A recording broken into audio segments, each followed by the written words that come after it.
Hi guys, I'm Sonal and welcome to my channel. Today I'm going to show you what are the keto ingredients in my kitchen. Part 2, and last week I shared the part 1 in which I covered some of the important ingredients like the flours and sweeteners. So go check that video out. It is linked in the description as well as on the screen, and this is a continuation of that. I'm also going to talk about each of these ingredients a little bit in detail, and this is especially because I get a lot of questions regarding this. So I hope you enjoy the video and let me know if it added any value to you in the comment section. If you like the video, please click the like button, subscribe to my channel and click the notification bell right next to it. Also, if you want to buy any of these ingredients, I'm going to leave the links to all of these in the description section as well as a link to my website, where on that page I have all the gadgets and the ingredients that I have in my kitchen. So let's go ahead and see what these are. So the first ingredient today is a keto milk. So there are various kinds of milks. This is an almond milk by the company Raw. There are different kinds of almond milks available in the market, and you will see the prices are different. The Raw one, this is I think 325, and I have seen some which are 275 rupees. So when you're comparing these two in your grocery store, you want to first see how much fat is in 100 grams or so. So that's what I did, and I saw that the Raw pressery almond milk had more fat. So it definitely has more of the almonds or the almond pulp. But if you buy the cheaper brands, you will see that the fat is less. So it obviously means that there's less of the almonds in that. And I also like this because when you look into the ingredients, you'll see that it's only almonds and water. I also love the idea of having these almond milk concentrates, which I've seen in the market, especially on Amazon. I'm going to share those links with you. And please remember that I have the American as well as the Indian link. So if you guys are interested, please check the description section. And this has to be consumed within 2 or 3 days. So I put it in different bottles. I just store the one that I'm going to use that day or the next day in the refrigerator, and the rest of it goes into the freezer. But let me warn you that it will lose its texture once it's in the freezer. Just blend it together. So if you don't want to buy almond milk, you can definitely use these two in place of that. Now, milk is used generally for making coffee, a dessert, making some kind of a gravy or a roux. But in most cases, I do use a cream. So this is a fresh cream by Amul. It works really well. It's a good brand. It doesn't have too many additives and it is shelf stable. So I buy quite a few and I store it in my cupboard. And the one that you're using, you have to obviously keep it in the fridge. It lasts for like, I think a week or more for me. I normally use it in my coffees or also in cream sauces for my kids. If they're eating pasta or something like that, on zucchini noodles, all kinds of things, thickening and making it luxurious. If you want to make a milk out of it, you just use some cream and thrice as much water, and it kind of gives you a milk consistency. And this is some coconut cream. You can also use coconut milk. The use is almost the same, but just that cream is a little thicker, so it gives a richness to your gravy or if you're making tea with it. So I want to talk about this brand. This is a Vico brand. This is one of the best brands that is available in India. I prefer to buy coconut cream. You can buy coconut milk if you want. I just add a little extra water if I want to thin it out. This works really well in even smoothies and tea, and I have tried it and I really like the flavor in tea and coffee too. The other thing I like about this brand is that it says it's 99% coconut, which is what you want. Of course, they have to put water to make coconut milk, so we need to be aware of that, but most of this is coconut, which is what you want. I wish I could have avoided the stabilizers and other things. There are some brands which have only coconuts and it is UHT treated, ultra high temperature. Then they don't need to put as many preservatives or other additives. If you can lay your hands on that. I couldn't find Indian links for that quality of coconut milk, but I did find for US, and I have those links in the description. You will see that these are global links, so depending on where you're clicking from, you'll see the link. Another option is to buy an organic milk, which is great because there is no additives. So even if it's canned, the quality of the can is also different. So I would buy that, but it just turns out to be a little more expensive for my liking because I use a lot of coconut milk. Just like cream, coconut milk makes such lovely yummy gravies, and if you use a combination of cream and coconut milk, it takes it to another level. I have no idea why I haven't shared recipes like that as yet, but I should make a mental note of that and do that. Homemade is another Indian brand of coconut milk. I don't prefer that because it has a long list of ingredients and a lot of those have numbers in it. So they are preservatives or things like that. So avoid brands which have a lot of that if you have a choice. And always remember, when you're using keto ingredients, they are not going to taste exactly the same. If you keep an open mind, it'll probably taste better. Somebody left me a comment saying that peanut milk tastes really good. So I'm going to try that out and share the recipe with you guys soon. And you guys should also try it out because peanuts are dirt cheap. This is a whipping cream by Amul. So whenever you're making any desserts and you want to whip cream, this is the only cream that you can find in India. It is higher in fat than the fresh cream. If you buy the fresh cream or any other brand, it doesn't get whipped and it is shelf stable. But I always have a couple of bottles in my pantry. This is the blender that I use. It's a Hestia high power blender. It's like a Vitamix. I've never frankly used a Vitamix, so I don't know the real comparison, but this works really well to make nut milks or nut butters. And it also has a tamper which helps you move things around when it's blending, so that really helps in making a fine paste. And it is also a high power blender, so it has the best quality blade and all of those things. In case you guys are interested in buying it, there's a link in the description as well as a discount code for it, so you will get a discount if you click on the link to buy it. But you don't have to have this. Even a normal Indian blender works for most of the things that you need on keto. Now let me talk about my favorite beverages. So this is a coffee powder and a cacao powder.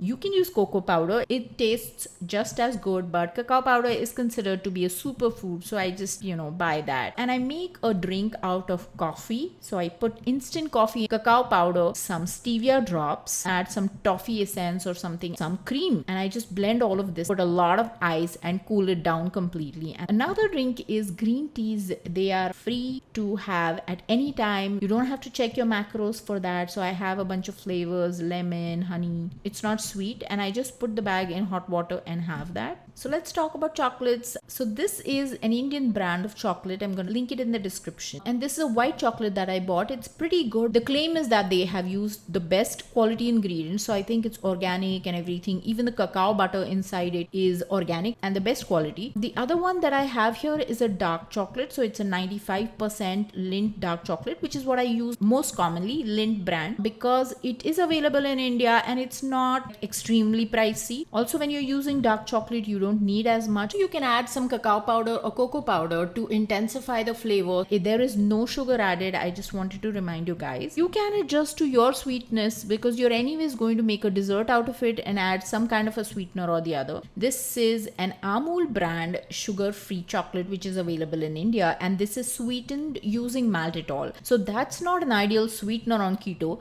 but come on, it's not an ideal world. You need to get some respite from time to time. So I do use this mainly as a dessert. So once you're done having your dinner, you could definitely pop in a small piece. It's pretty good. I like the taste, and check it out. For some reason they have written 50 grams of carbs on it or something, but I think they're talking about the sweetener. So it is kind of my latest favorite, but I try not to overdo it. Some keto gadgets, and my favorite one, the one that I get most questions about, these are silicone mats, and I use them to roll my keto rotis, my crackers, anything that you need parchment paper for. So it's made from the same material as silicone spatula. It's heat resistant. It goes into the oven. It's also great because nothing sticks to it. This is a pair that my mother has. Mine are really dirty and ugly. If you want to buy just one extra thing because you're on keto, this is the thing that you need to buy. I'm going to link it in the description so you can check it out. It is so worth it. It is so convenient. You will see me using it in all my baking recipes as well as, like I said, roti recipes or anywhere that you're handling keto dough, because keto dough is not like a regular dough. It does tend to stick to stuff and break. So you need something that is parchment paperish.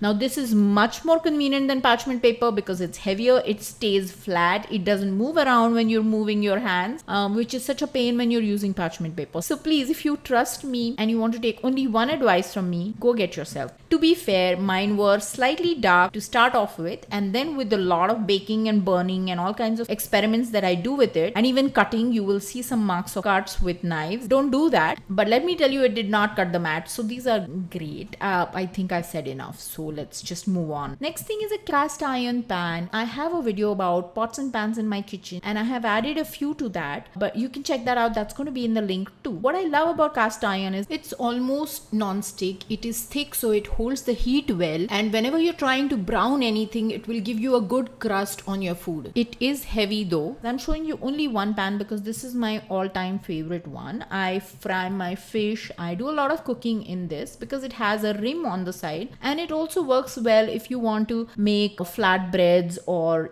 pizza bases. So it's a multi-purpose kind of a pan, which I love. It needs a little bit of maintenance, so you don't want to use really strong or abrasive cleaners. Use mild soaps and also season it from time to time.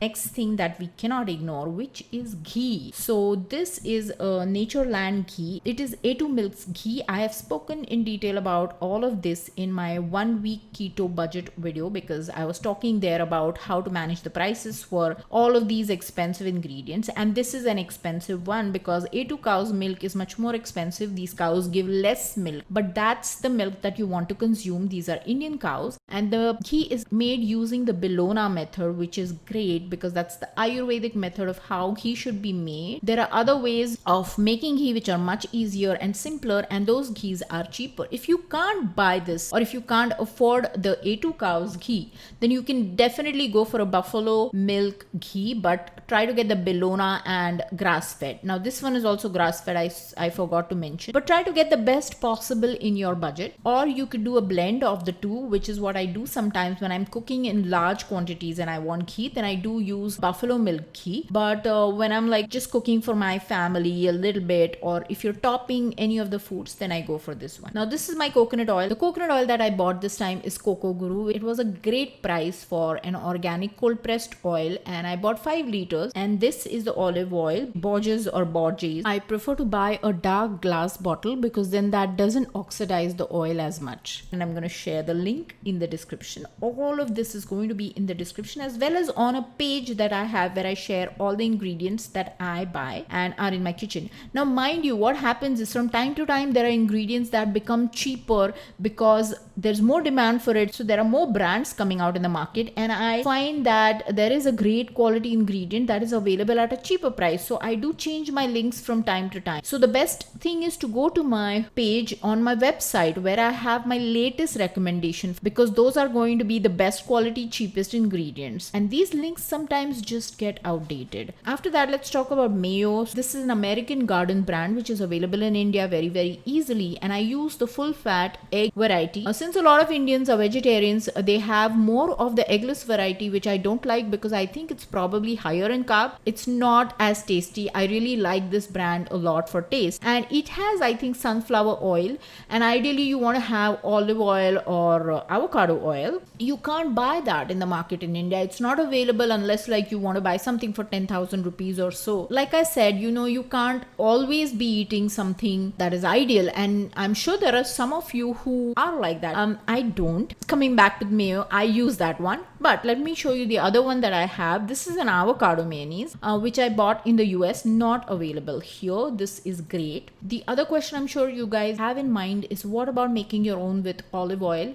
So frankly, whenever I've made mine, it has turned bitter because I see that extra virgin olive oil, when you put it in the blender, it does tend to get bitter. So if you're using a blender or a food processor, mine has always gotten bitter, so I stopped trying because you put in so much of the oil and all the good ingredients, and then you have to forcibly eat it, because I never throw away stuff and I just go for the American garden brand. Now this is some peanut butter. I'm showing you how I store it. I put it in a glass bottle and store it. This is a natural peanut butter, extra crunchy, which is what we like. So it has only peanuts, no sugar, no salt, nothing, which is great because you have the option to make it savory or sweet or whatever you like. These are the peanut butter bottles that I buy, and this is crunchy and the other one is smooth. I buy both. You could even take a tablespoon and just add a drop of stevia, mix it up. This is a Peruvian cacao powder powder that I have bought, and I'm going to link that in the description. And I try various cocoa powders. So I do use Hershey's, and then there's Looms and Weaves, and there's this one that is Holy Natural brand. I'm going to link the possible ones in the description, but to be on the safer side, I would buy Hershey's. And look at the mess I made on the countertop. I hope after all this making and cleaning of mess, this video was helpful. You guys learned something from it. Share your ideas if there are any ingredients that I have missed. Also watch the part 1 because I have a lot of important ingredients that I have covered in that video. I hope you guys enjoyed the video and will click the like button. And also thanks for watching. Bye.